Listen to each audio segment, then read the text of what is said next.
Good morning and welcome to the Multi-Site Solutions webinar. I'm Justin Claypool on staff here at Church Community Builder, helping assist the facilitation of this webinar. Just so you know, you are in a listen-only mode. You will be able to see all of the panelists and also view their screen and hear them, but you will not be able to speak. We do have a question and answer panel available to you that you can type in a question. And at the end of the webinar, you will be able to, we'll ask some of those questions and you'll be able to hear the answers from Jim and the panelists themselves.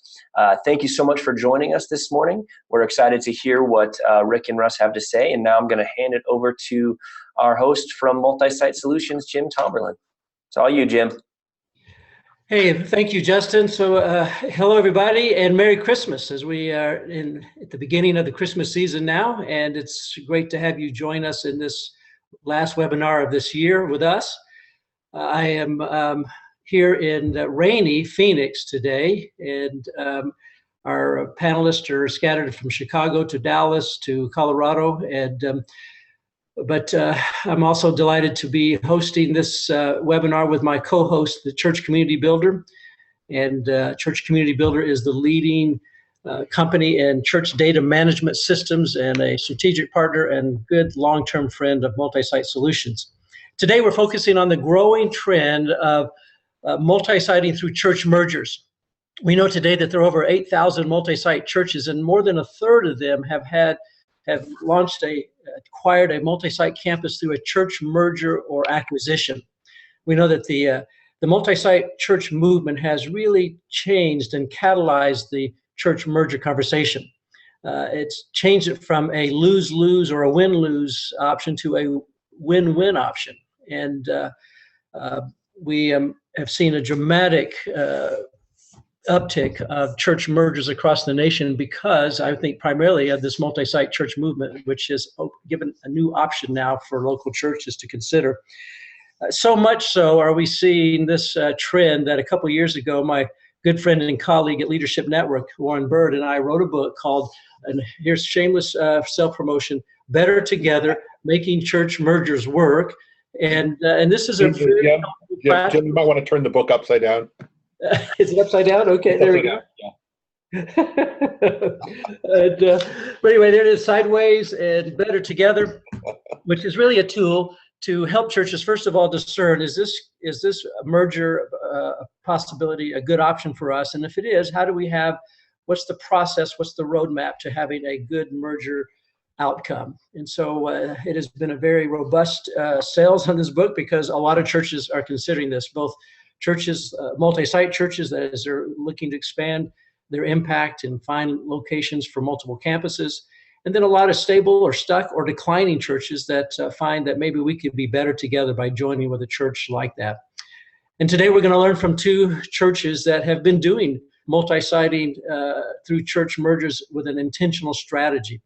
We'll be hearing from Russ Barksdale, who is the senior pastor of the church on Rush Creek in Arlington, Texas, and has been a longtime friend. We began our church ministries together as co-pastors in 1981 in Albuquerque, New Mexico at Hoffmantown Baptist Church, and it's been fun to see how God has blessed Russ over the years and his work there, especially in Arlington at Rush Creek Church. We're going to hear more from him in a few moments. And then our other panelist is Rick Egbert, who is the executive pastor at the chapel in the Chicagoland area, and also along and dear friend. Actually, Rick in the chapel where had the unfortunate situation of being my very first church client is in helping going multi-site. In spite of my involvement or coaching to them, we launched 4 campuses back in 2006 and launched them into a multi-site model that has just continued to grow, primarily through church mergers.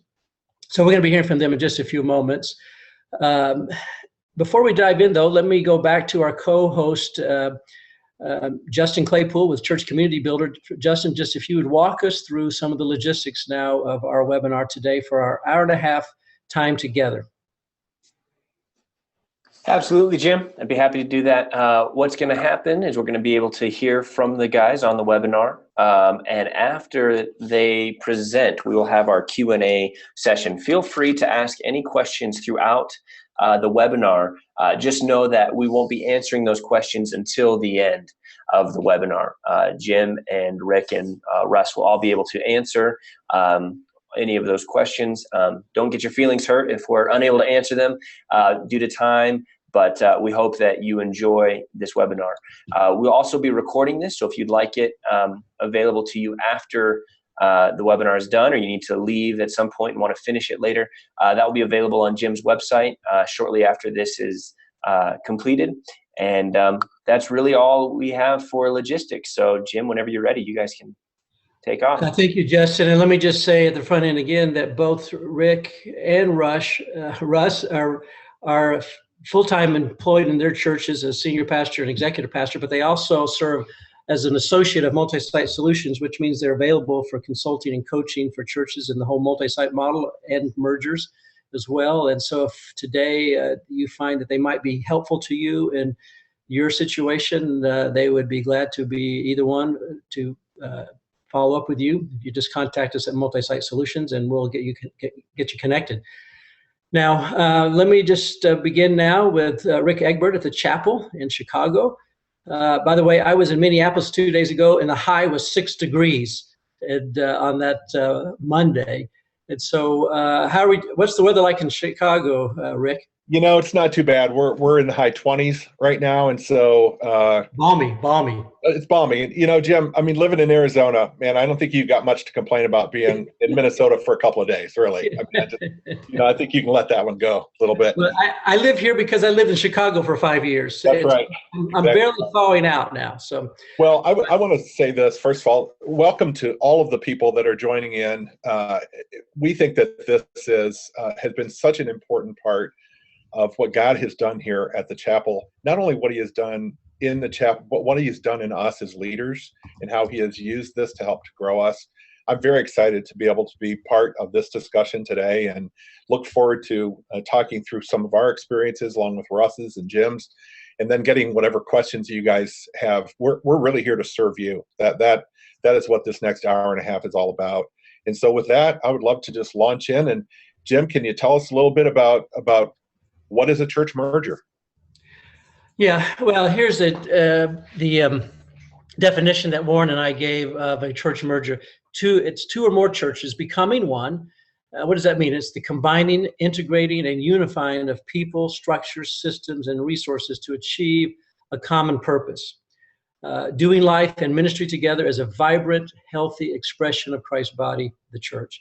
So kind of a catch-all definition of a church merger, and it's in the best sense of the word. I think a lot of times when we hear merger, there's a lot of negative baggage with merger, both in the business world as well as in the church world, and with a good reason. When doing our research for this book, we discovered that the overwhelming conclusion about church mergers of the past, the old paradigm, was pretty much a failed strategy.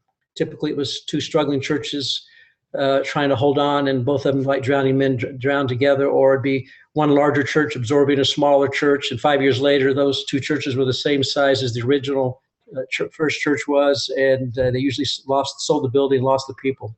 But the new kind of mergers we're seeing today are more mission-driven and more about a synergy and embracing a shared vision together versus the old paradigm of trying to survival-driven and trying to hold on to a outdated philosophy of vision of doing church. But we know that when we wrote our book, preparing for our book, we surveyed churches around the country, did a nationwide survey of churches who'd gone through church mergers, and we just concluded about 15 lessons from what they were telling us. And let me just share with you a few of those just to kind of frame our conversation today. Rick, if you want to go to the next slide. Here's a few fast facts about mergers. We know that the majority of church mergers today are between a lead church and a joining church. They might even say all church mergers are, at the end of the day, it's like a dance. There's one who leads and one who follows, or one who joins. And they may be very similar in size and health, but at the end of the day, like a dance, you can't have two leaders. You have to have one who leads and the other who follows. And so we see it in every merger.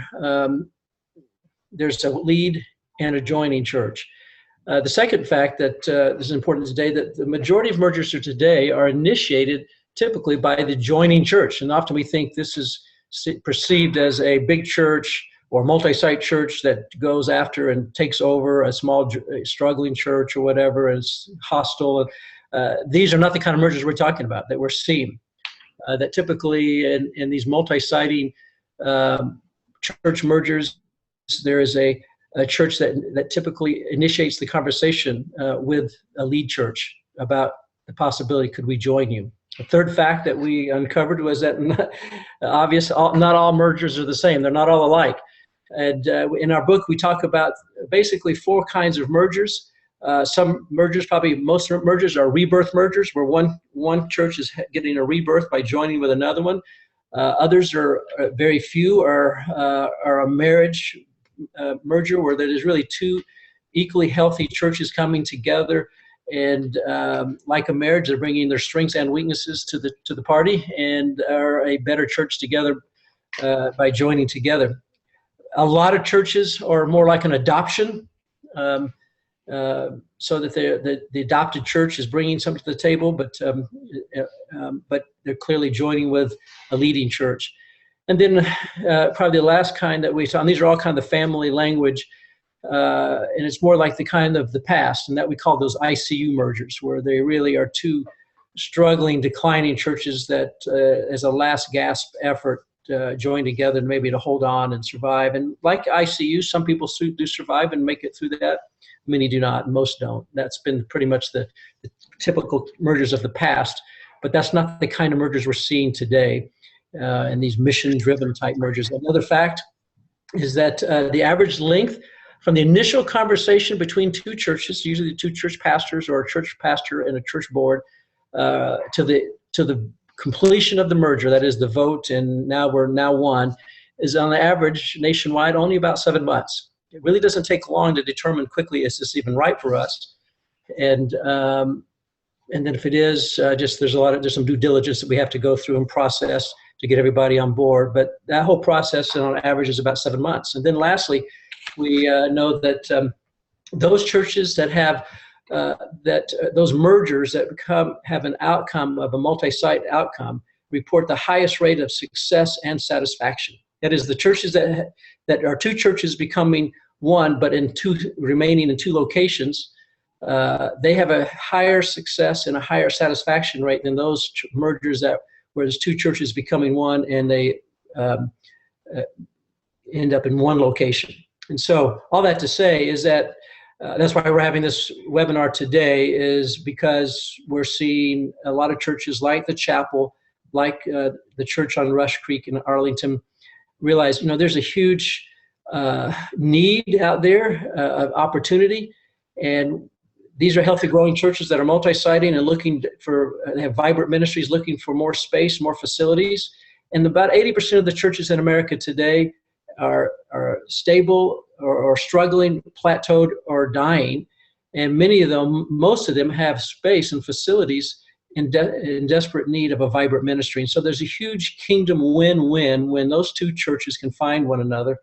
And especially for the stuck or declining church, they can have a rebirth, a do-over, a restart in a way that allows them to fulfill the vision and dreams of their predecessors for building that church, and in years past, that those buildings could be full again. They could be vibrant again with vibrant ministry. And so this is why we're seeing this major, I think, a growing movement, multi-siting through church mergers. So all that being said, I think, Rick, let's hear more about the chapel and a little more detailed introductions from you and Russ. Or hear about Russ, let's hear from you now about the church on Rush Creek. Tell us a little bit about your story. All right. I have with me today Scott Oldenburg, who is one of our campus pastors. We merged with him about 2.5 years ago, Jim, you facilitated that merger, so I thought it'd be good to have him in on this morning. So good to have you with us. Hey, thanks, Jim. It's good to see you. Came to Rush Creek 1994. It was a very traditional Southern Baptist church, small, 250 people or so. Sunday morning was pretty dreary, 3 hymns and a cloud of dust. So we started to transition, and little things at first, but just continue to try to catch up, get ready for the 21st century. In 1999, we changed our constitution, changed our polity to make it more of a pastor-led church instead of a deacon-led church. And I took the word Baptist out of the name. So we had a constitutional change. I lost about a third of my people, but it really set the pace for what we needed in the future. I did survive barely.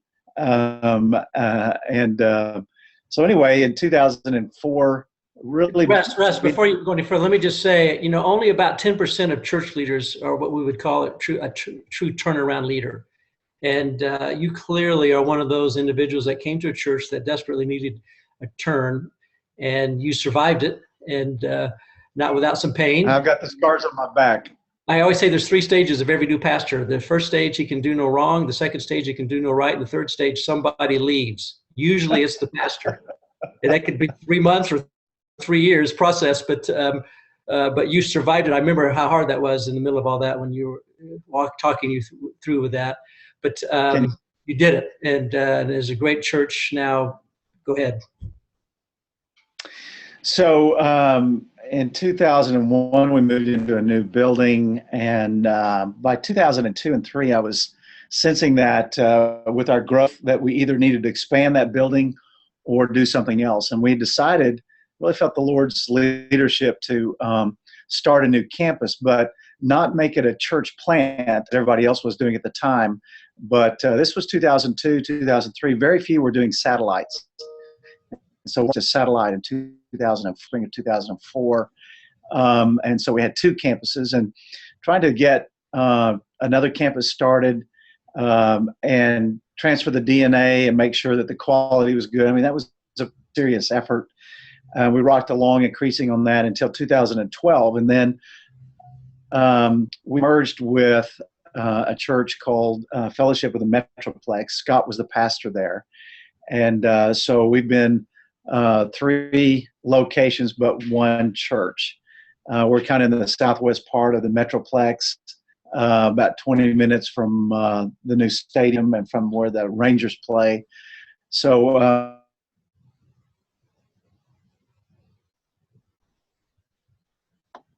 there's campuses really position us, giving us a chance to have more impact in our community. The first campus, the campus that I pastor, Green Oaks campus, we average about 2,500 on a Sunday morning. Now that includes anybody who's breathing. Then our second and third campus run about 600 each. Now Scott's campus has doubled in the last year. And so they're running about 300 a year ago, and now they're running 600. So it's awesome. We were able to get them in not a new building, but there was a church that just was about to go under, and we negotiated with them and bought their building. And Scott had been in a school for 3 or 4 years, and so we put them in that building, and they just have taken off. So our second campus was a plant. Our third campus was a merge. I've said this often, that planting a church is like having a baby, because you get to plant it, you get to work on it slowly. You send your people out. It automatically has your DNA in it. But then a merger is like adopting a teenager. They have all their own personality, their own DNA, their own personality, their own values. And so it's much more challenging and rewarding. We're a little bit different than most multi-site churches. We each communicate. We have a communicator on each one of our campuses. So I communicate here at the Green Oaks campus, and Scott communicates at the Mansfield West campus, and my co-pastor, Marty Collier, pastors at our Mar-a-Lagos campus. And so Lagos is about 15 miles away, and Mansfield West is about 8 or 10 miles away. So Okay. we work together on our sermons. Twice a year we get away, and we kind of plan out a calendar, a broad calendar, and then we get together about 10 or 12 weeks ahead of a series and write out sermon series summaries. So if it's a 10-week series, well, we write a summary for each one of those sermons, and it's about a page or so, sometimes 2 pages, and then we turn that over to our creative people, and they come up with all kinds of stuff. We work on our sermons together.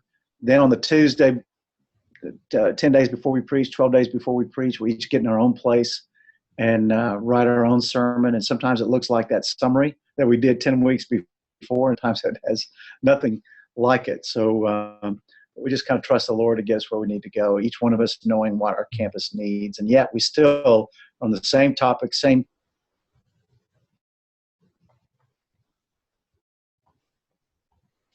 theme, same.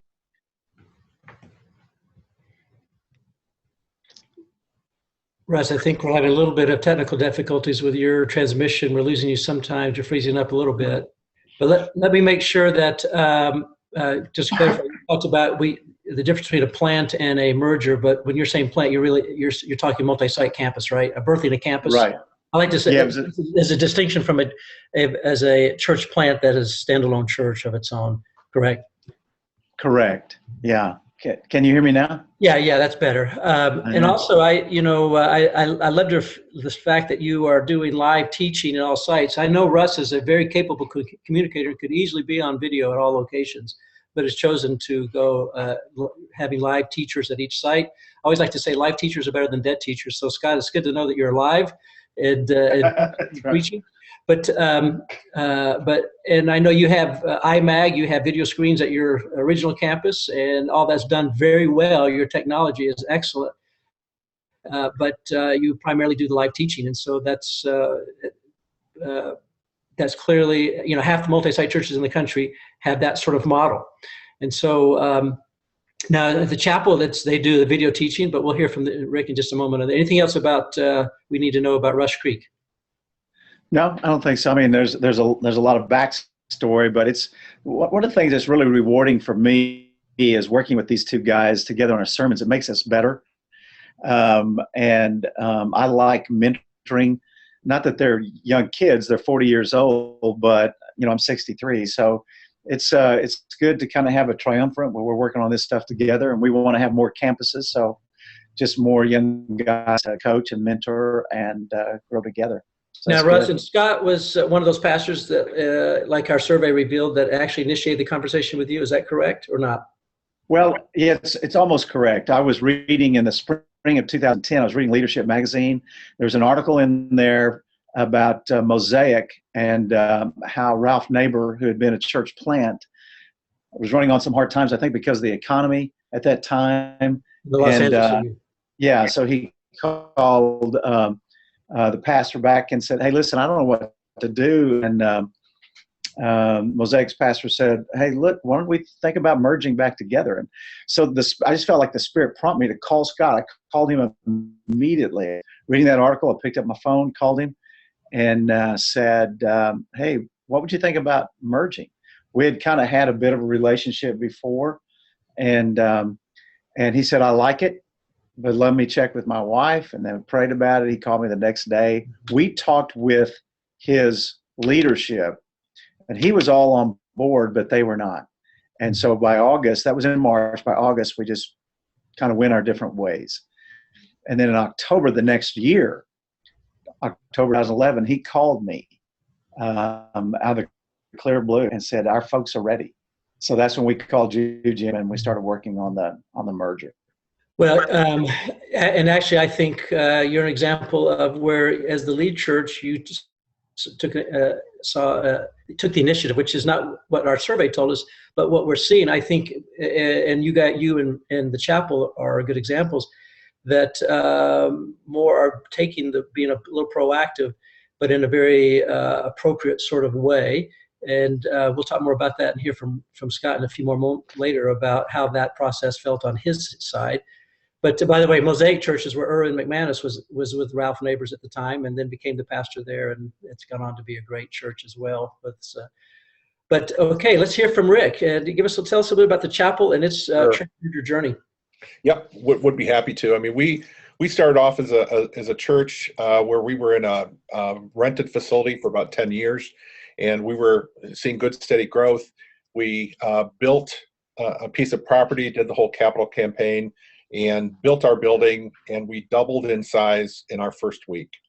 I remember those. This building that we had built, we're out of size, we're out of space. And so we had built the building in such a way that we could expand it, and we had more property that, we weren't landlocked or anything. But as we really started praying through it, we knew that just expanding this in one large site was not where God was really calling us to. And so we started hearing about this thing called Multisite, and we didn't really know much about it.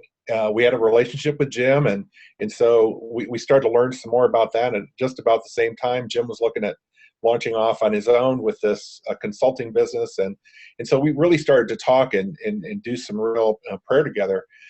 So we thought, well, we'll take some time to investigate this, and we think this is a direction God wants us to go, a strategic direction. It wasn't just about church growth, it was about how we do church. Because we, at that point in time, we were pretty successful at having a lot of people drive 45 minutes or an hour to come to church. So they would do that for themselves. But people were explaining they were having a very difficult time inviting their neighbors. Their neighbors would look at them and say, "You drive an hour to church? Are you insane? That's crazy. Who does that?" And so we were finding that to be a real obstacle to the type of outreach that we as a church have always been very committed to. And it seemed like launching churches in a location, for a community, was much more in line with what the heartbeat of what God was really starting to stir in us. And so while we thought we would take a year and study this, God had other plans. And through Jim, we decided, wow, this is a great opportunity for us to just launch into this. We had two different churches that we were talking with, both merger opportunities. And then there was a piece of property that through some moves of God, we thought if any of the three of these were to come to fruition, then we'll enter slowly into the multi-site, the multi-site world.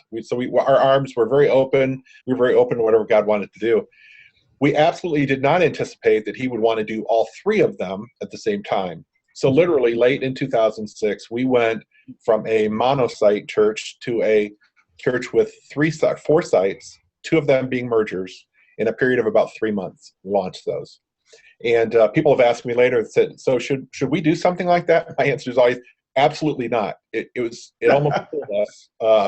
And the fact that we survived it, I think, was largely due to much of the help that we got from Jim. Jim said that we survived him as his first consultant. And this is what I will say. Jim and I have been friends for years, and so I won't say anything I haven't said to him directly. Literally, Jim's participation with us in those early days and the exposure that he gave us to other churches who were doing this in different kinds of ways, I think saved us 5 years worth of issues and problems. Now, we've gone on and created many of our own, and so we're still learning as we go, but that was an extremely fruitful experience for us. So we have added 4 more campuses. We're now at 8 campuses in the Chicagoland area. Half of those are mergers. And as Jim pointed out, most of the time it is the joining church that does the initiation of interest there. There have been churches where we certainly will initiate, but most often it comes from if the church that is contacting you is interested and their mind has already been open to that, which is often the biggest hurdle in this. That makes the process go a lot smoother. So it's a little different in ours because we have 8 campuses. We have a mixture of live and video teaching at all of our campuses. We teach the same series across 8 campuses, but we have a combination of live and video teaching. So anything else, Jim, you want to know about? Yeah, I would say that in one of the chapters in our book, we talk about how do you initiate this conversation, even though the majority of mergers of the past have been more initiated by the joining church. A lot of churches who have a kingdom mindset and are realizing there's a lot of churches out there that would really benefit from joining with us, but how do we have this conversation without coming off as arrogant or aggressive or hostile or abrasive? And so I find that many churches like the chapel, like Russ, that they're very sensitive to that. And yet they realize many of these churches are going to go away and be gone, a kingdom lost. And, this could be a turnaround by joining with us. But we don't know how to go about doing that. And so both of you have developed some strategies on how to do that. Matter of fact, Russ, you've made a phenomenal short little video, which we'll offer after this webinar. I'm going to send out a newsletter next week with this webinar on it and some of those kinds of resources. But I think you guys are leading the way on how to be proactive in the merger conversation without being abrasive or abusive in this thing or coming off as hostile. So, but let's, both of these churches are great churches. And go ahead, Rick. Yeah, Jim, the other thing I would say is just on a personal note, it's interesting that there have been some real parallels in my personal life to what we're doing as a church. Yes. My wife and I have eight children. We have 8 campuses. We have 8 children. We didn't plan that. It just happened that way. You know how this happens, though, right? Yeah, I guess so. So we better stop adding campuses, is what I'm saying. Yeah, but I meant to mention this. You have 8 children. We do. We have 3 of those are biological children, just like we've got biological campuses. We've had 2 children come to us through foster care, and we've adopted 3 times. And so there's very much of a sense of in our personal life for my wife and I, that when we add a child to our home, to our family, that child comes with the fullness of who they are. They come with, as I love what Russ says about, it's like adopting a teenager.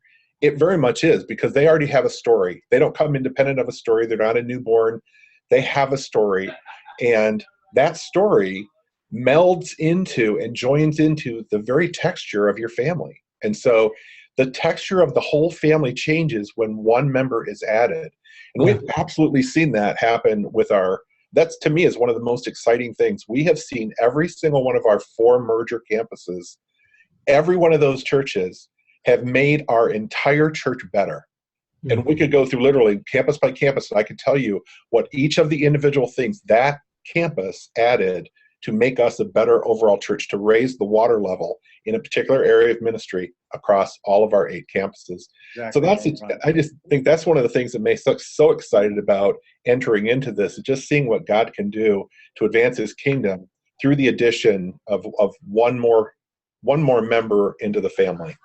Well, Rick, that's a great analogy. And yeah, you are not only doing this as professionally or ministry-wise, this is personal as well. There's a lot of overlap in lessons, I'm sure. One of several of the questions every churches that are considering merging is, if I'm joined with this church, if I merge with this church, will my church, individual church now, be better by doing this? Secondly, would our 2 churches be better together by doing this? Right. That synergy. The third question is, would our community be better served by us joining our forces together and bringing our combined resources and influence to have a better, greater impact in our local community that we share? And then lastly, would the kingdom be better served by us pooling our resources together? Go ahead. I think that's a great segue right into our next screen here on benefits. Now, and let me just say too, what Russ has been saying, I quote him, multi-siting through mergers is a fast-track way to multi-site when it's right. And the difference between birthing a campus versus adopting a church is the same as birthing a child or adopting a 16-year-old. Both are challenging, but clearly mergers can be more challenging. And the purpose of our book was just to help churches very quickly discern, is there enough reason here for us to consider merging? And there's a lot more delicate landmines to walk through in a merger conversation. And so let's talk about, so why merger? Why do church mergers? Why even go down this path? What are the benefits for us? One of the things that one of the values that's really high for us is that there are a lot of communities in our area, smaller communities, parts of Arlington, where there used to be a strong, vibrant church. It may not have been large by today's standard, but 50 years ago it was strong. It was sending out a lot of light into the darkness.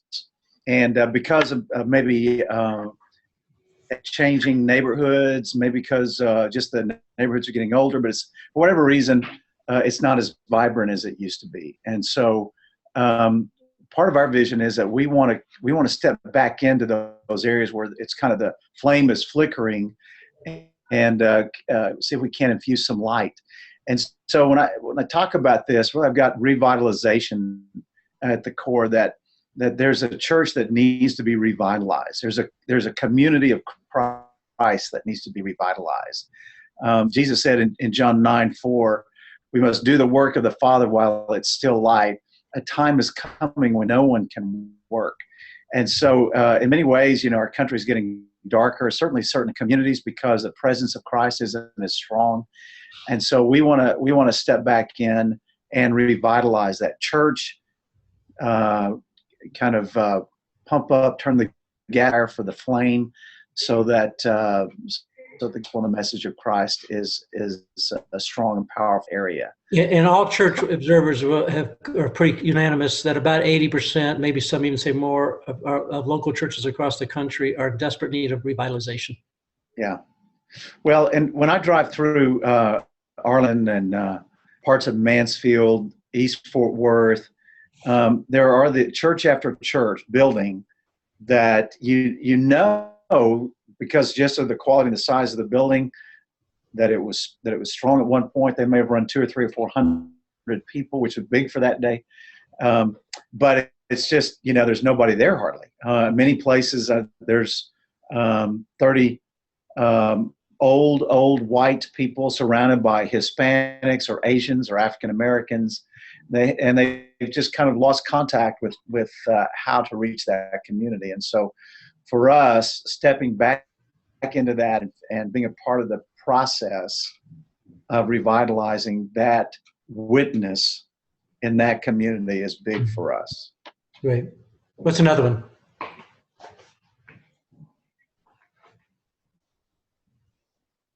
You still there, Russ? I think we're having some continued technical difficulties with Russ's feed, but I know. Go ahead. You have some stakeholders. You have a group of stakeholders already. What do you mean by that? Well, it's just that when we planted the church, we're looking for people to join us. But when we merged, we already had 250. Yeah, I'm sorry about this feed. 50 people who, once we were able to convince them that we were going to be better together, then man, they flipped and they were all in. And so it just energized the whole process. It'd be good, helpful down later to talk about how did you do that? How did you help? I know, Scott, you said you were on board from the beginning, but it took a little while for your congregation to get on board, and that's very typical. So. Yeah, I think the biggest thing was getting our leadership, getting buy-in. So we took small groups of leaders, and we basically just asked that question. First, do we believe that God was in this, and would we be better?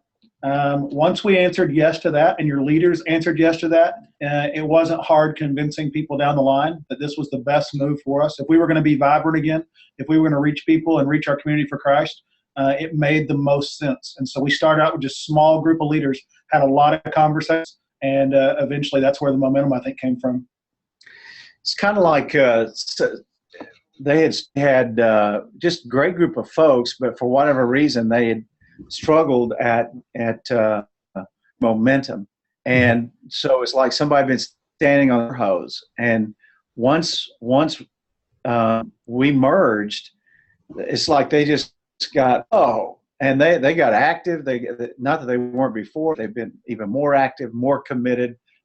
So I was over there this past Sunday, and although they doubled in the ones that were part of the merger process were coming up to me, giving me high fives, isn't this great, giving me hugs. And so you have a large number of stakeholders that if the Lord will turn their eyes on the future, really is beneficial. So somebody got the foot off the hose in this merger. Yeah, yeah. But That's right. clearly, it's a great success rate. Yes, we're seeing, as we said in our surveys, that these kind of mergers has a high success rate and satisfaction rate as Yeah. well. You know, I think the last time I saw statistics on church planting, that only 1 in 10 were able to become a vibrant community. And whereas with mergers, I don't know, I have not seen any statistics lately, but at least the merger situations I know about, I was adding up about 15 or 20, and only one of the merger possibilities failed. And so that's a pretty good high rate. I don't know if you have any statistics or not, Jim. Well, obviously, I've probably been involved with nearly 200 mergers now over the last 10 years, and those that do come to pass. Now, many of them don't come to pass. You know, they decide it's not right. But those, when they do vote and affirm this, even when there may be as much as 20 or 30% of people who leave, not necessarily all at one time, but over the year. But at the end of the day, there's a fruitful, vibrant church there, congregation there. And again, those that tend to have a multi-site outcome tend to have a higher success rate because they're infusing new DNA and life into that location and new people, and all that. So, but yeah, all the reasons you're saying here, there's economies of scale. Was your next one? Tell us about that. What do you mean by that? Yeah, so economies of scale just means each campus has its own staff, so they'll have their own children's minister, their own student pastor, and worship leader. But then we have, with our central campus, then we have a group of people that just support all of the other campuses. So Scott doesn't have to go out and hire a graphic artist, or he doesn't have to hire a videographer, or he doesn't have to hire somebody to help him with his facilities. Accountants, bookkeepers. But yeah, all that kind of stuff. IT support. Yeah, that's the stake of multi-siting. Yeah, purchasing, payroll, facility management, all of that is centralized. So it just really is a great economic way. Not that that's the primary reason, but it certainly is a benefit. Yeah. Also, leadership quotient, I think, just is increasing when you do multi-site.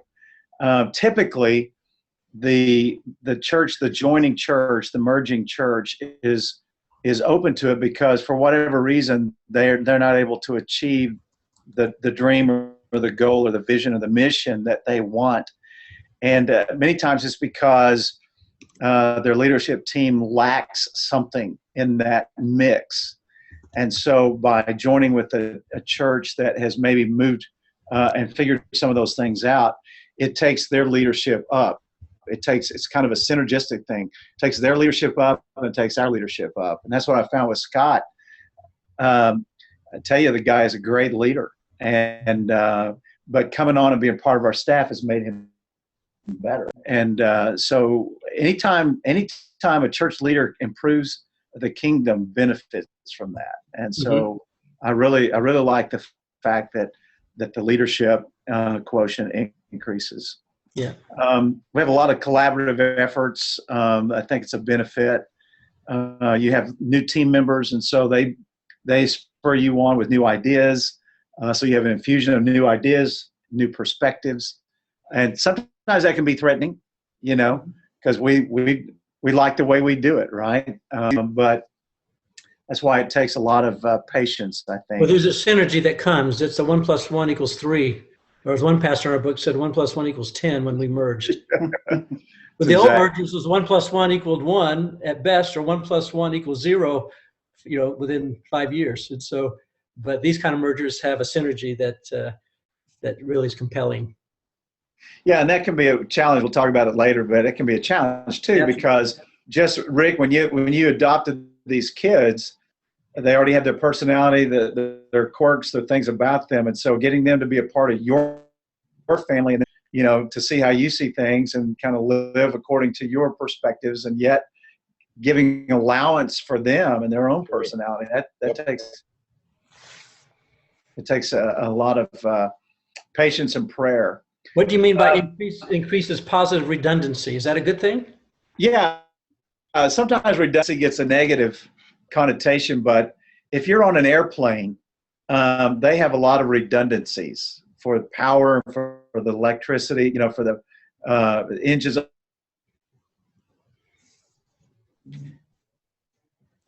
So what you're saying, you're describing as we're losing you here, but This kind of stuff. And so when I say increases positive redundancy, I think what happens is like this past Sunday, I wanted to go see Mansfield West and just experience Mansfield West. And so I had my student pastor here preach for me. If I'm going to be gone in a couple of months, and my co-pastor is going to preach for me this Sunday, and then Scott's going to be preaching for me when I leave in a couple of months.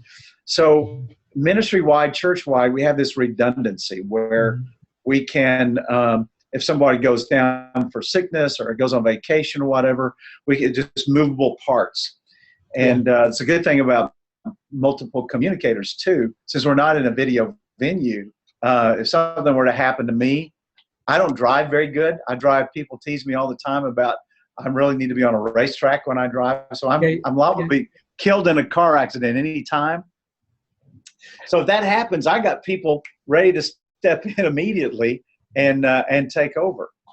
And so when I say redundancy, it just gives you a deeper bench of worship leaders, communicators, all of that. We've standardized our worship leader approach so that they kind of use the same methodology as they prepare the worship service with click tracks and certain software and those kinds of things. So now worship leader at Mansfield West could step into Green Oaks. Green Oaks could step into Mar-a-Lagos, the same with the communicators. So it really, really increases that. I have ridden with you as well, and I would agree with your friend's assessment. You should be a race car driver. Okay, reclaiming ministry of pastor and staff. Is that tell us what you mean by that? Well, I might let Scott talk about this right here. I didn't tell him, but when I first met Scott, he was pastor of this church, and we would have coffee together. And the more it went along, the more I sensed that he struggled with self-confidence and his calling. And so when I say reclaiming ministry, that's what I'm talking about. Good. I think, as the church that's being merged, for 7 years that I was their pastor, it's not like we were just sitting there doing nothing. We were trying everything. We were praying. We were seeking God's will. We wanted to be a vibrant church, and we had successes along the way, but we could not turn the corner. We continued to leak people. We continued to leak resources. We continued to have obstacles. And so as the leader, you start to wonder, is that you? Is this your problem? Is this something that you caused? Are you not a good enough leader to get them through this? And so one of the benefits of the merger, coming alongside with other leaders, being mentored, having a team of people, is that all of a sudden that vibrance and vision comes back. You realize that you can be a part of something that works. Watching our campus double this last year, we wondered if that day would ever happen. We prayed for years if we would ever see growth again. And so that's exciting to see that something that you're doing and something you're involved in now has success and now it's growing, and you don't feel like you're just wasting energy again. So I think that's part of that. Sounds like, Scott, you hit a leadership lid on your own, but with joining with Rush Creek, that lid got taken off and it's allowed you to go to another level, sounds like. Yeah, I think that's exactly it. Now that I've been around Scott for these years, I don't say it just because he's here. He really is a good leader. And I'm not sure why they were not able to push through. I think when they came on board that we noticed just 2 or 3 areas that they needed to upgrade pretty quick if they were going to make it. And so I think when you're in the battle, sometimes you can't see that.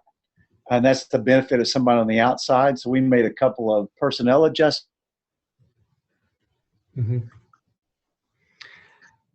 Russ, we made technology and stuff like that. And sometimes so, you freeze up here, I'll jump in there. Just 2 or 3 changes made all the difference in the world. Well, I think this again shows the value. Sometimes a great value came by joining with a seasoned, more experienced pastor in you, Russ, that sometimes younger guys, it's not, they just haven't walked down those paths before. And what was not clear to them was very clear to you immediately, and that took that lid off and and now under your coaching and mentoring, Scott's becoming a better leader. And I think that's there's a tremendous opportunity to coach and mentor through this merger process. Now, many times the pastor is ready to retire and all that. That's a different scenario. But you have been a coach of a successful church that knows how to grow a church. And most pastors don't have those skills naturally, for sure. And it takes some time to learn those. And you can fast track that when you come under a great mentor like you, Russ. Hey, so let's go on to the next part. What are the challenges, Rick, of multi-siting through mergers? Yep, the folks that are listening here are probably really interested in some of the real like key logistics. Like, let's get down to what are some of the things we're going to face here. And in terms of challenges, the first one that we throw out would be navigating differences. And if you're even considering going into a multi-site merger and you haven't picked up Jim's book on this yet, let me strongly encourage you to do that.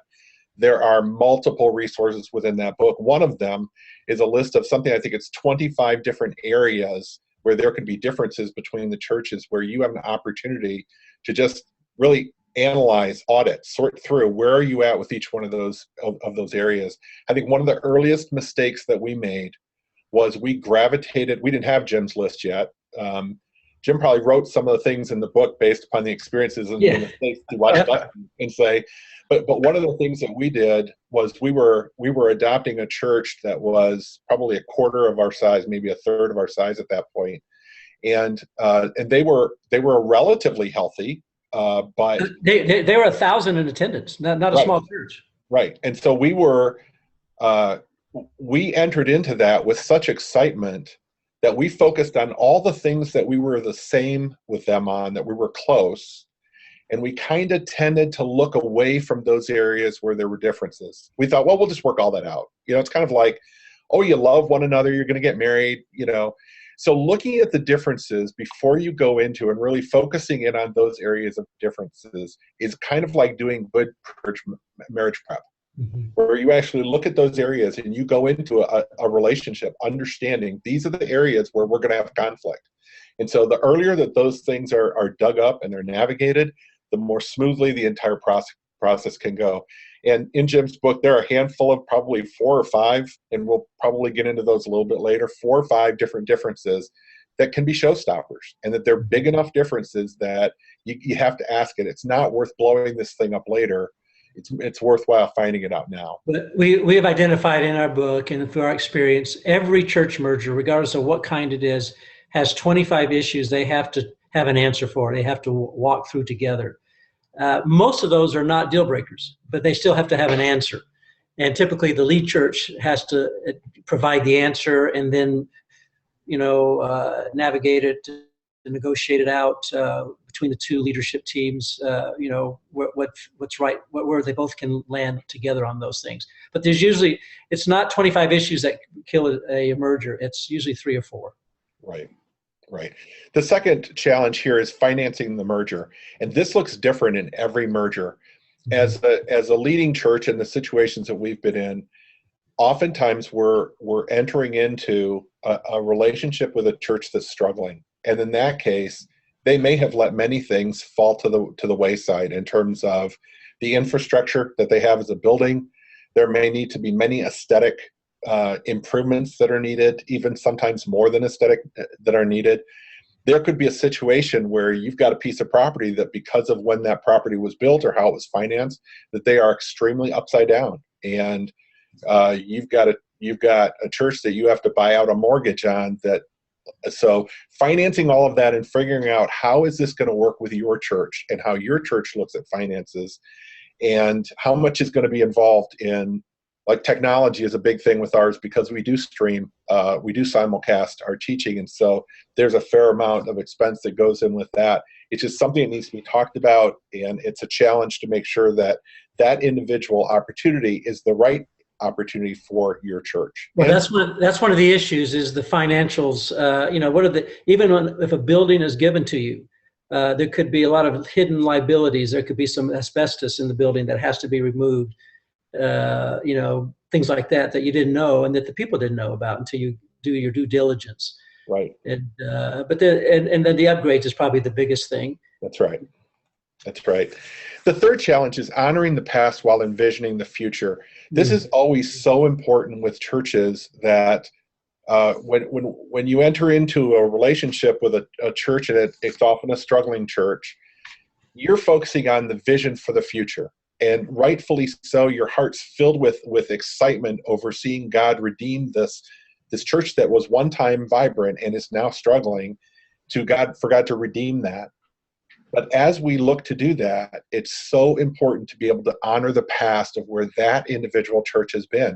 And what we have found is that's often where we mine out. You heard me talk about earlier about the strengths of that individual church, helping the overall body.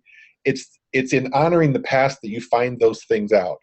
And it doesn't mean that you whitewash it and say everything you guys have done is wonderful and you don't need to change anything. But honoring the past while envisioning the future is so incredibly important. It's something that we learned very early on, that if you don't do it, it really leaves a bad taste in people's mouth. And that's really to this next point that's called winning the hearts of the people. You oftentimes have either an elder board or a leadership team that may or may not include the lead or senior pastor, who these are the people who have been having leadership responsibilities for the church. And if it's really struggling, it's gotten to the point where they don't want to see it go down. They don't want to see it swirl the drain and go down on their watch. It's a legacy issue for them. They don't want to see that happen. And so they will initiate with us or another church this idea of, hey, how would you feel about us doing this? But often what we experience is that the hearts of the people that live in that congregation do not share the same sense of urgency or the same sense of responsibility or legacy.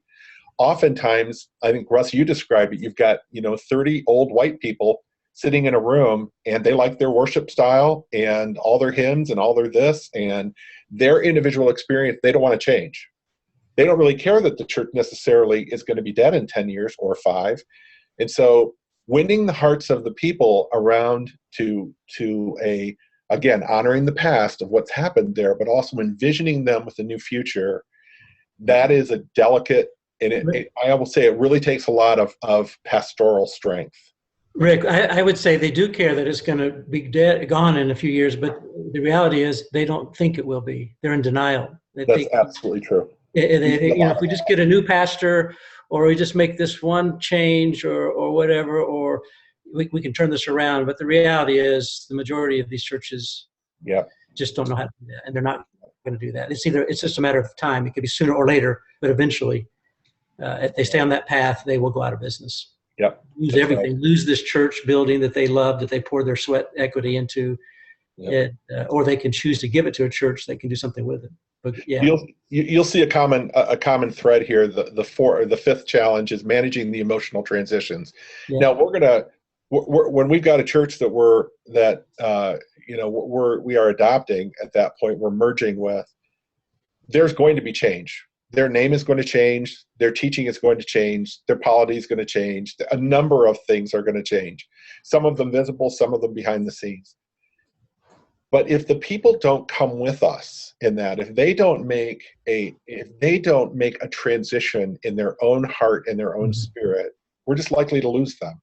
Or worse off, they're going to stay there, but be vocally against everything that we do, either passively or non-passively. Mm-hmm. And so there's a great book. It's one of the best books I've found. It's called Managing Transitions by William Bridges. Yeah. It's an easy read. It's straightforward. It is truly one of the best books on managing transitions that I've ever. I hand them out very frequently, almost as much as Jim's book.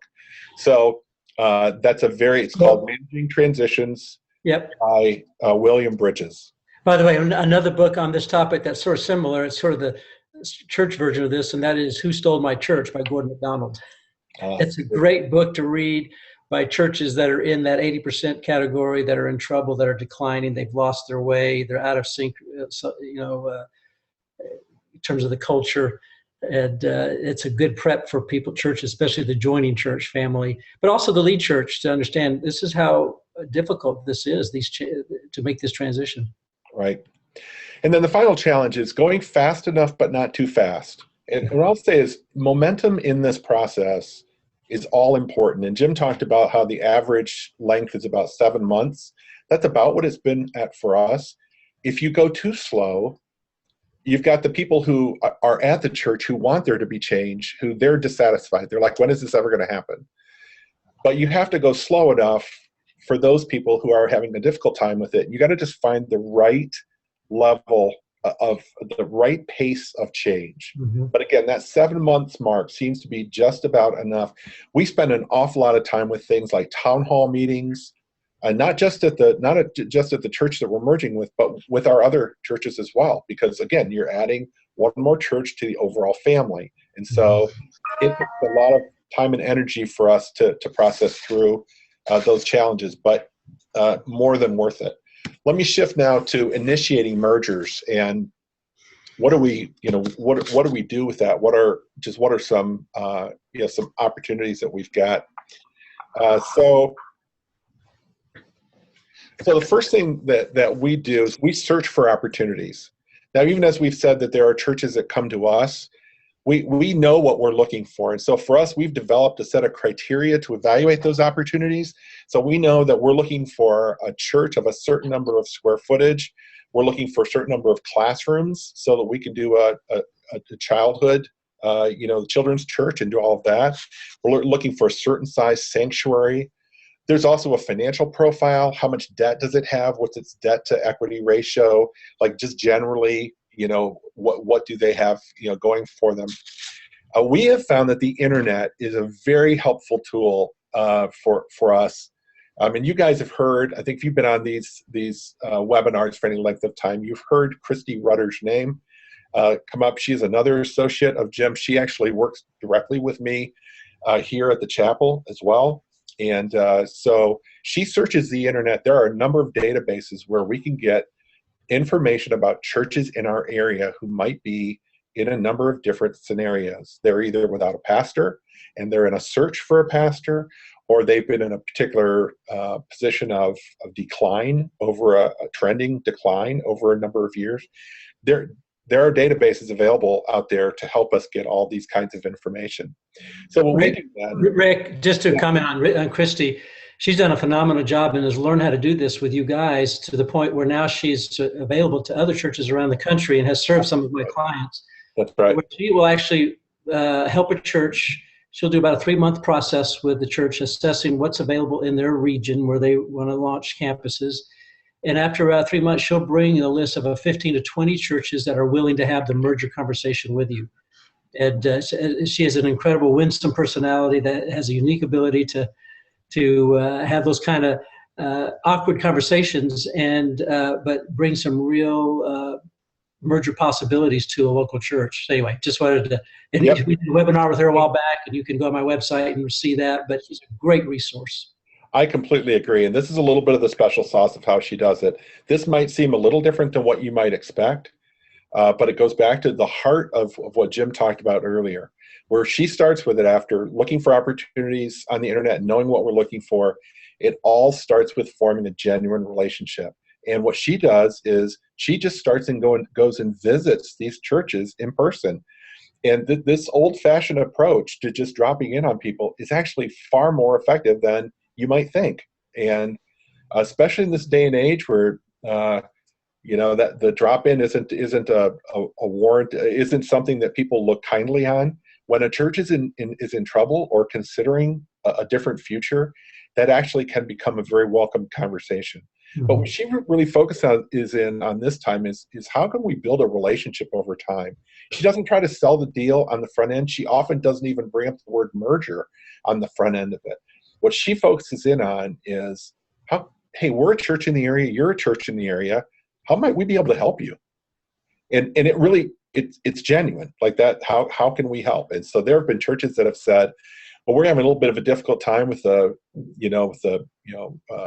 pulpit supply, or we need a worship leader on this weekend, or we need they don't normally come up with that the first time, but usually second or third conversation, they sort of think, well, there actually are some things. Well, with the church our size, with the number of resources that we've got, rare has it been that we can't find somebody to step in and help these churches. And whether or not they're going to become a future merger or not, we're helping to advance the kingdom of God. That's a good thing. And so we celebrate that. We celebrate the formation of these relationships. The other thing that she does, she follows up regularly. She makes she basically schedules contact for another time to talk or get together within a day or two with that person. She follows up with that. And then she keeps in touch on a somewhat regular basis with them just to see what God's up to. What is God, doing there? Just an example of this, our campus down in Hinsdale, it's our furthest away campus. A year earlier, we'd gotten in contact with this church, and Christy had gotten in contact with this church, had formed a relationship, and they needed somebody to come down and teach. And so we had one of our young bucks go down and teach, and he did a great job down there. Well, a year later, this church contacted us because Christy had been in contact with them. A year later, they had felt like God was drawing them to be part of a multi-site church instead of a standalone. And they had 16 different churches that they wanted to investigate as joining them as the multi-site church. And we were on that list. And part of the reason why we were on that list, because we had already had a relationship with them, and we'd already sent this young guy down. He did a great job. They are now they chose us. And the young guy that went down and taught is now their campus pastor, and they adore him. And so all of this came as a result of a relationship. So the next thing is always be a blessing. This is help in whatever way you can, regardless as to whether or not it turns out to be a merger. And this is a heart set that we have tried to take on. We've had a number of situations where we've had churches that have approached us, and we found out fairly early on in the process that it just wasn't going to be a good fit for us for a plethora of different reasons. It just wasn't going to be a good fit. But in almost every one of those areas, what we've been able to do through Christy's relationships she has with multiple different churches is actually hook them up with somebody else who ended up being a phenomenal merger opportunity with them. And again, while they didn't do anything concrete for the bottom line of our church, I think it absolutely did something for the bottom line of the kingdom of God. And we are very excited about that. So always be a blessing. And then find partnership opportunities. This, again, is a way of, can we find ways of partnering together with you? Can we share space? Can we rent? Maybe can we rent from you on a Saturday night? Could we share ministries in some way? Like, what are you guys doing that we're not doing well? Could we share? Or like, we found some avenues with student ministry, seems to be a hot one, that smaller churches, especially if they're in decline, like student ministry is one of the burning opportunities for them. They're like, man, we're just not getting it done for our kids, which means that families won't come here. Okay, how can we help you? Could we do something student ministry-wise? Could we be an outlet of that for you? We've explored some of those types of things. Resources galore. And then the final thing is to trust God. And this is just really the most important. If God isn't in it, we don't want to move forward with it. And so we really trust him. We listen to him. We let him guide us in this. Even right up to the last minute, if it seems like it's going to be a yes, we feel like it's a no from God, then we gracefully pull out of it. But it all depends upon that. Rick, let me just pause here for a second. I know we've got 2 more slides about lessons learned and critical success factors, and hopefully we'll get to that in just a moment. I want to just pause here and say again to our audience here that's tuning in with us, we're talking with Rick Egbert, the executive pastor at the chapel in the Chicago area, and Russ Barksdale, who is, or I should say Dr. Russell Barksdale. I knew him when he was Rusty, but it's Dr. Russ Barksdale, and his associate there, a campus pastor at Scott, at the church on Rush Creek in Arlington, Texas, and who are also associates with Multisite Solutions. I want to ask Justin, our co-host.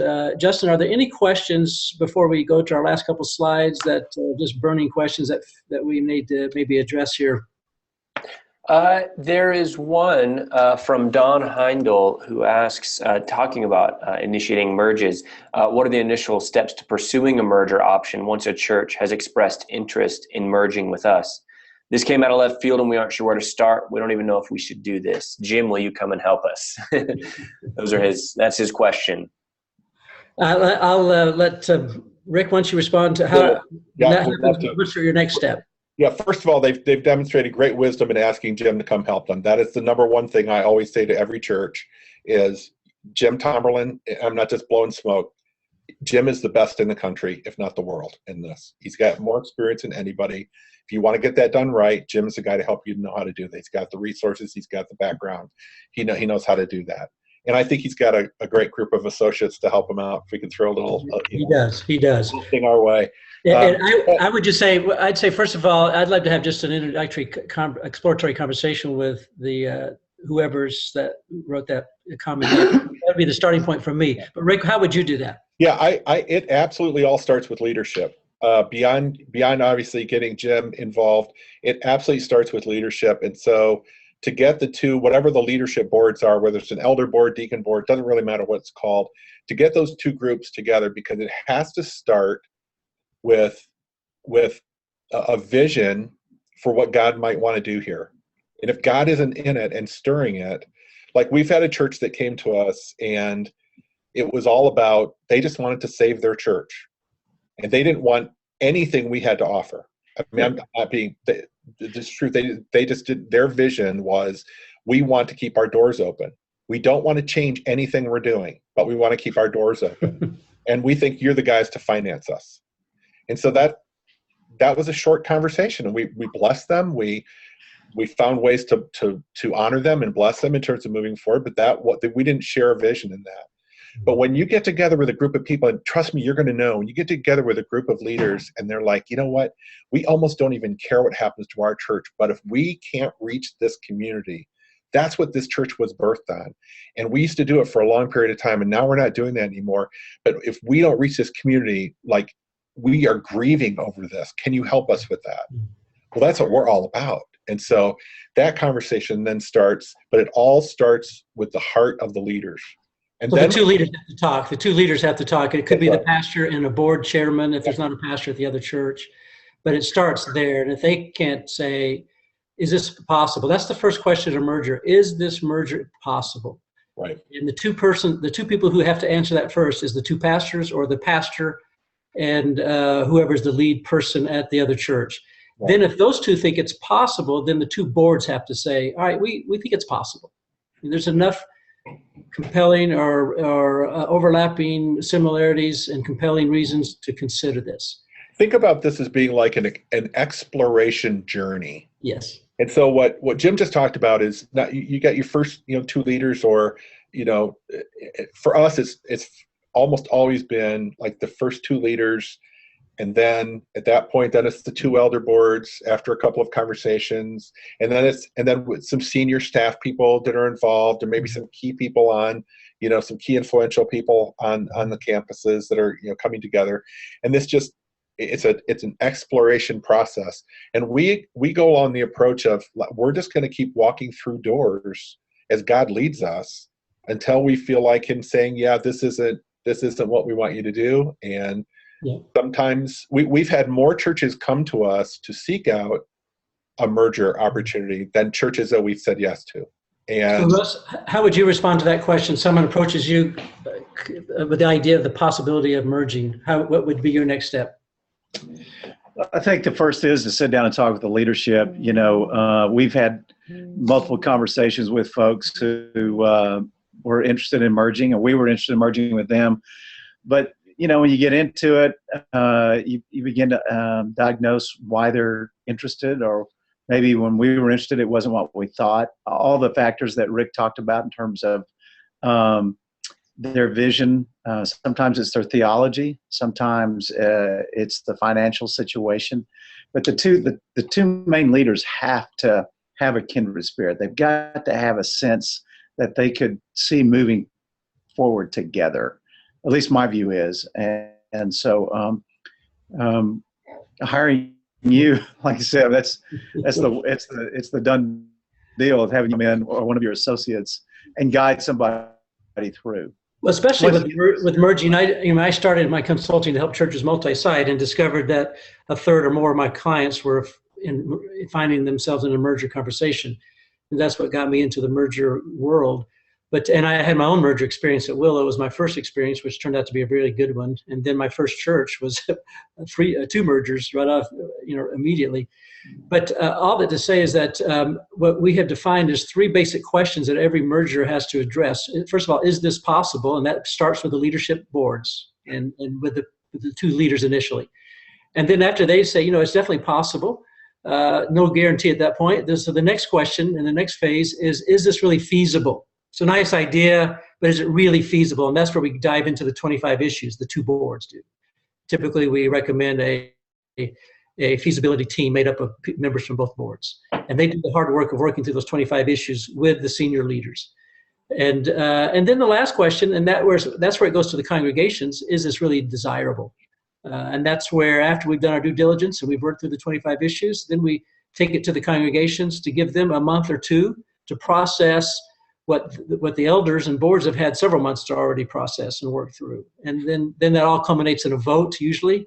And I not say usually, it has to usually for the joining church, but even if it doesn't require, if it's an elder governed church, I recommend that church has both churches have an affirmation at least of the decision of the elders. All that to say, there's a process there. And I recommend, mergers need a third party facilitator. And you might be able to do a multi-site on your own. There's a lot of literature out there and information. I don't recommend it, but there's no need to pay the stupid tax. But in a merger especially, it's very helpful to have a third party that can navigate and say the hard thing that sometimes it's not easy for either party to say to each other, but I can say that because I'm wanting both churches to win, and I can speak more frankly than maybe but either party can. So there's that great value of that. And I know that Russ can do that. I know that Rick can do that. They've been doing that in their churches, in their strategy. And so, and I love the heart that they want to help churches do that. Justin, why don't we just Rick, throw the next lessons learned, just to look at that. And so I'm gonna hit through these really quickly. I think we've already hit many of these points already. Relationships matter, vision matters, humility matters. Let me stop on this one. Yeah. Because I think it's really important that humility has to just ooze throughout this entire process. The heart of both the leading church and the joining church have to be one of humility, that we don't own all the cards and we don't own all the knowledge, and God isn't just blessing our church. And so that is it's an attitude, it's a decision as to how not only you're going to do church, but how you're going to grow as a church, how you're going to interact with other leaders. Rick, I would just say, in all our surveys, that was overwhelming, the comment from both parties, the lead and the joining church, that humility goes a long way. It takes humility for a struggling church to admit that, we've lost our way, we don't know how to turn this around. And just to be able to acknowledge that and not live in denial, it takes humility. It also takes humility on the lead church to say, we don't have all the answers. God's blessing us and giving us favor, but we're learning as we go as well. And we are tremendously humbled by your even interest in wanting to join with us. I mean, that kind of spirit goes a long way. One of the things that we do, Jim, very specifically in that process, going back to the question that was asked about, what are some of the first steps? When we get together with those leadership teams and we get to the point of it's beyond just leader to leader, it's now the next frame, you almost always start off with, tell us about your church and your history. Tell us about, we'll tell you about our church. You do that swapping stories. We actually tell way more stories about our failures than we do our successes. Because frankly, people can read about the successes, the statistics, the number of campuses, all those things. That's not what we want to talk about. We want to talk about how God has led us through a process, has revealed to us through a lot of ups and downs, his heart for us and for the communities that we serve in.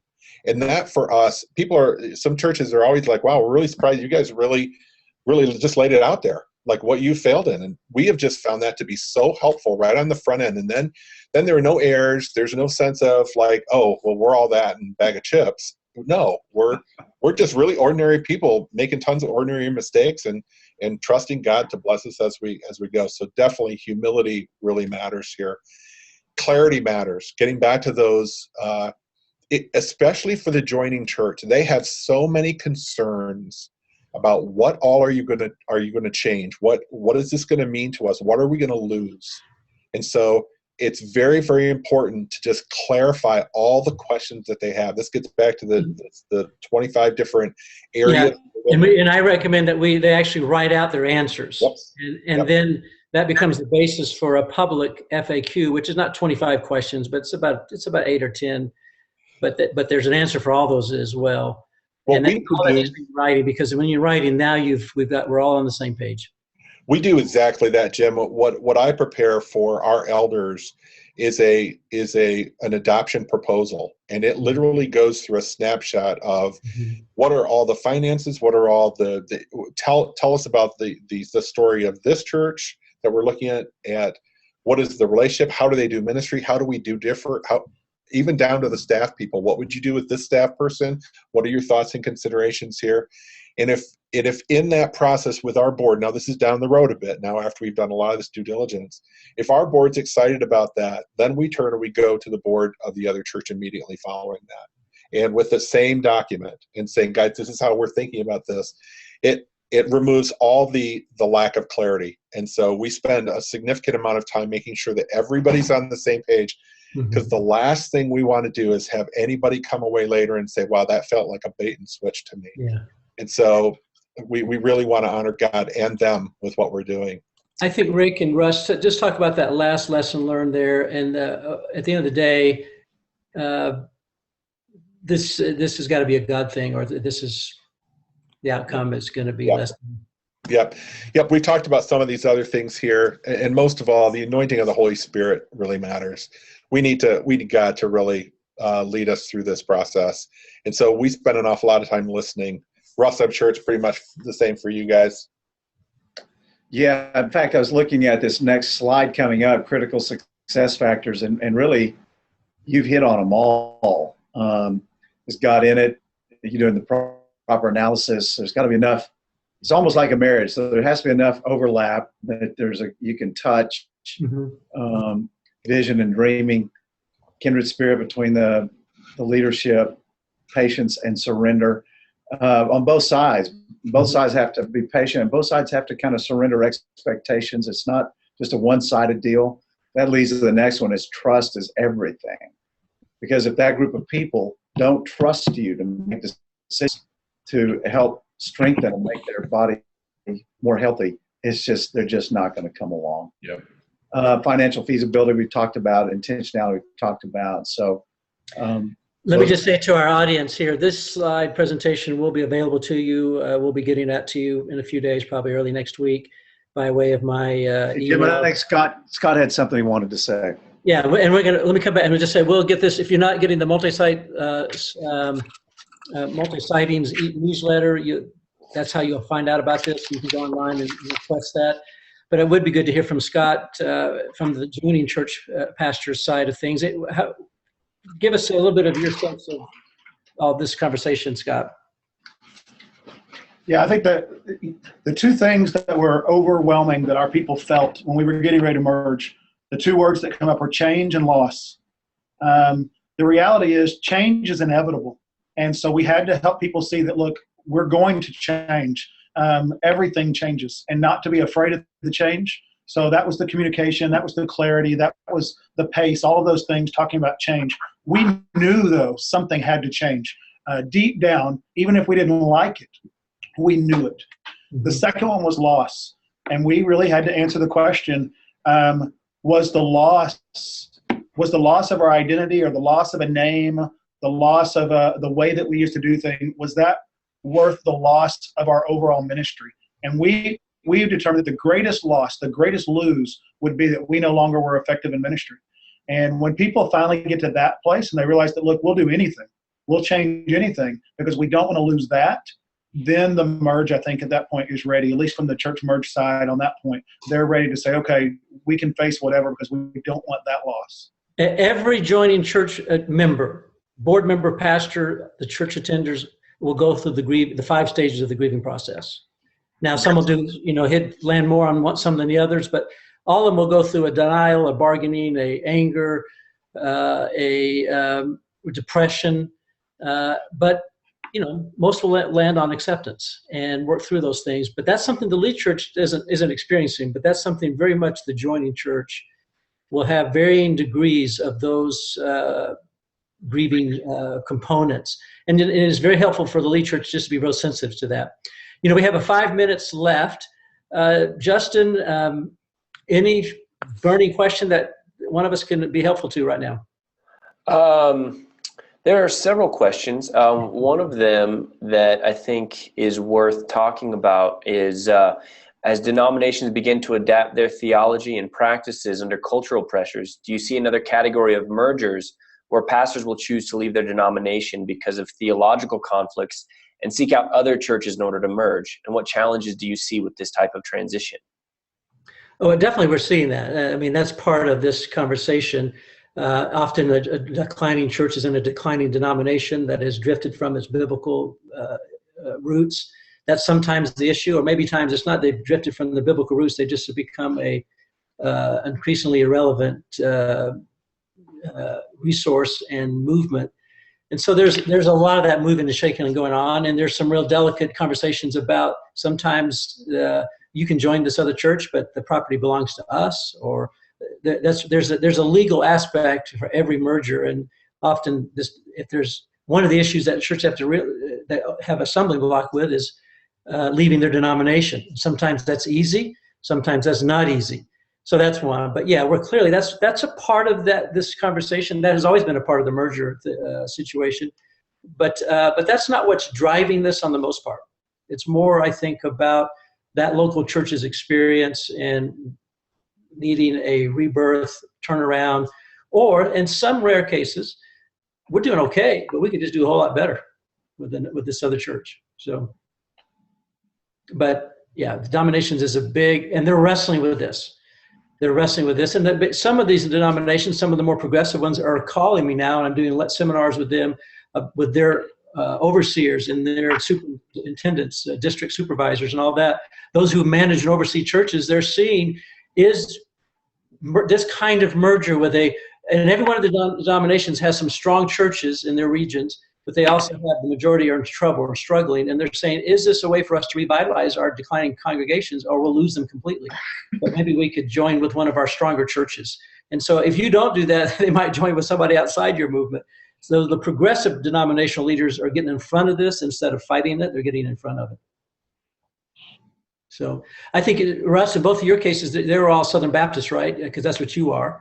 Yeah, of course the plant was, but then so was this merge.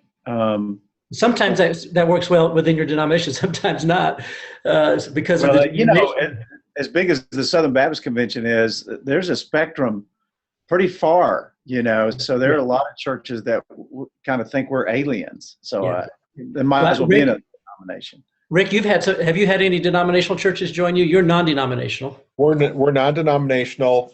We have had one church that did a simultaneous leave the denomination and join us all in one kind of fell swoop.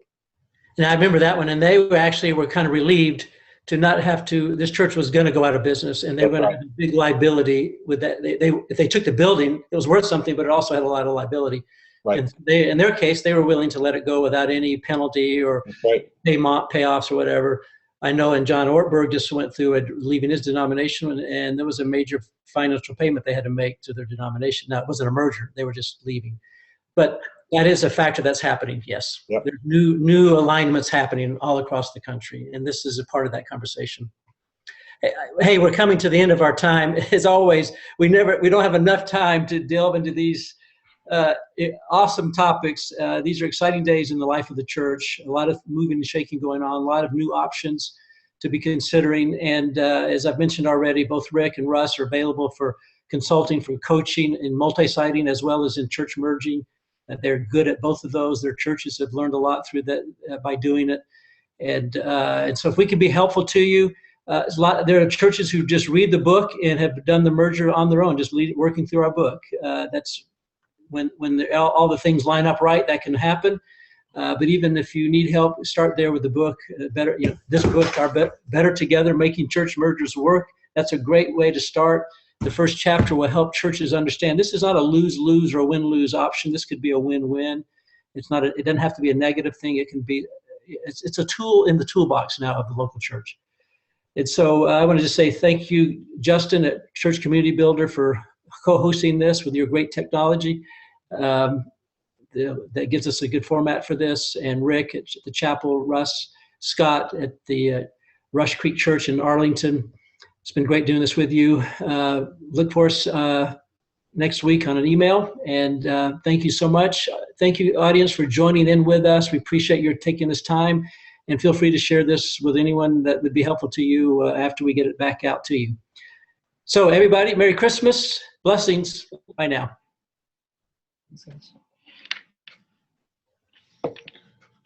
All right.